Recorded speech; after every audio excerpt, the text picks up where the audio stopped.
రాష్ట్ర వికలాంగుల యాక్ట్ కమిషనర్గా రాష్ట్ర ముఖ్యమంత్రి రేవంత్ రెడ్డి గారు వికలాంగుల్ని నియమించాలని చెప్పేసి భారత వికలాంగుల కుల ప్రొటెక్షన్ సమితి రాష్ట్ర కమిటీ పక్షాన రాష్ట్ర ముఖ్యమంత్రి రేవంత్ రెడ్డి గారు డిమాండ్ చేస్తున్నాం.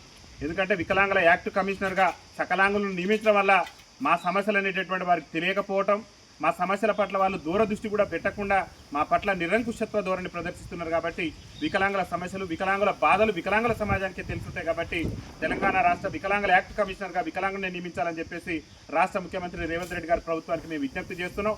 యాక్ట్ కమిషనర్గా సకలాంగులను నియమిస్తే మాత్రం రాష్ట్ర మంత్రివర్యులు, రాష్ట్ర వికలాంగుల సంక్షేమ శాఖ మంత్రివర్యులు అయినటువంటి అడ్లూరు లక్ష్మణ్ గారి మినిస్టర్ క్యాంపు కార్యాలయంలో ఉన్నటువంటి ఆయన యొక్క ఇంటిని కూడా ముట్టడి చేస్తాం. ఒకటే విజ్ఞప్తి చేస్తున్నాం రాష్ట్ర ప్రభుత్వానికి, వికలాంగుల కమిషనర్గా వికలాంగులు నియమించినప్పుడే మా సాధక బాధకాలు తీరుతాయి తప్పితే మీరు సకలాంగులు నియమించి మా పట్ల నిరంకుశత్వ ధోరణి ప్రదర్శించడం అనేది మంచిది కాదు. ఇప్పటికే రాష్ట్ర ముఖ్యమంత్రి గారు పింఛన్లు పెంచుతామని చెప్పేసి, ఆర్టీసీలు ఉచిత ప్రయాణం ఇస్తామని చెప్పేసి, రాష్ట్రంలో వికలాంగుల బ్యాక్లాగ్ ఉద్యోగాలు భర్తీ చేస్తామని చెప్పేసి, వికలాంగుల సంక్షేమ శాఖను ప్రత్యేక శాఖగా గుర్తిస్తామని చెప్పేసి, వికలాంగుల కోసం ప్రత్యేకమైనటువంటి బడ్జెట్ను పెడతామని చెప్పేసి, స్థానిక సంస్థల ఎన్నికల్లో వికలాంగులకు రిజర్వేషన్ కల్పిస్తామని చెప్పేసి కాంగ్రెస్ పార్టీ ఎన్నికల మేనిఫెస్టోలో చెప్పి దాదాపు వికలాంగుల ఓట్లతో గద్దెనెక్కి 2.5 ఏళ్ళు పూర్తయిన ఒక్క హామీని కూడా ఈ సకలాంగుడైనటువంటి రాష్ట్ర ముఖ్యమంత్రి రేవంత్ రెడ్డి గారు ఒక్క హామీ కూడా నెరవేర్చకుండా వికలాంగులకు సంబంధించిన సమాజం పట్ల నిరంకుశత్వ ధోరణి ప్రదర్శిస్తున్నారు. కాబట్టి రాష్ట్ర ముఖ్యమంత్రి గారికి మేము ఒకటే విజ్ఞప్తి చేస్తున్నాం, రాష్ట్ర వికలాంగుల కమిషనర్గా వికలాంగుని కనుక నియమించుకుంటే నీ ప్రభుత్వం మీద దండయాత్ర చేస్తాం. అడ్లూరు లక్ష్మణ్ గారికి కూడా విజ్ఞప్తి చేస్తున్నాం, వికలాంగుల కమిషనర్గా వికలాంగునే నియమించాలి. కాంగ్రెస్ పార్టీ అసెంబ్లీ ఎన్నికల సమయంలో వికలాంగులకు ఇచ్చినటువంటి అన్ని హామీలు కూడా నెరవేర్చే విధంగా కాంగ్రెస్ పార్టీ వెంటనే నిర్ణయాలు తీసుకోవాలి.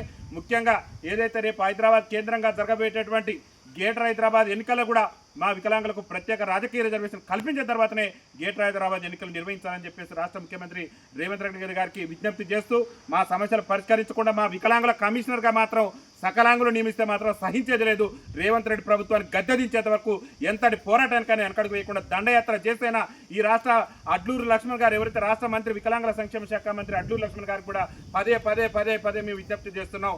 దయచేసి వికలాంగుల కమిషనర్గా వికలాంగుని నియమించాలి, సకలాంగులు నియమిస్తే మాత్రం ఈ ప్రభుత్వం మీద సమరం తప్పదని తెలియజేస్తూ రాష్ట్ర ప్రభుత్వం ఇచ్చినటువంటి హామీలను నెరవేర్చాలని, వికలాంగుల కమిషనర్గా వికలాంగులను నియమించాలని చెప్పేసి భారత వికలాంగుల కుల పరిరక్షణ సమితి ఆధ్వర్యంలో అతి త్వరలోనే పెద్ద ఎత్తున ఆందోళన కార్యక్రమాలను ఉధృతం చేస్తామని చెప్పేసి తెలియజేస్తూ వికలాంగుల ఐక్యత, వికలాంగుల ఐక్యత, నియమించాలా వికలాంగుల కమిషనర్గా వికలాంగుణ్ణే నియమించాలా, వికలాంగుల కమిషనర్గా వికలాంగుణ్ణే కల్పించాలి. గ్రేటర్ ఎన్నికల్లో వికలాంగులకు రాజకీయ రిజర్వేషన్ కల్పించాలి, గ్రేటర్ ఎన్నికల్లో వికలాంగులకు రాజకీయ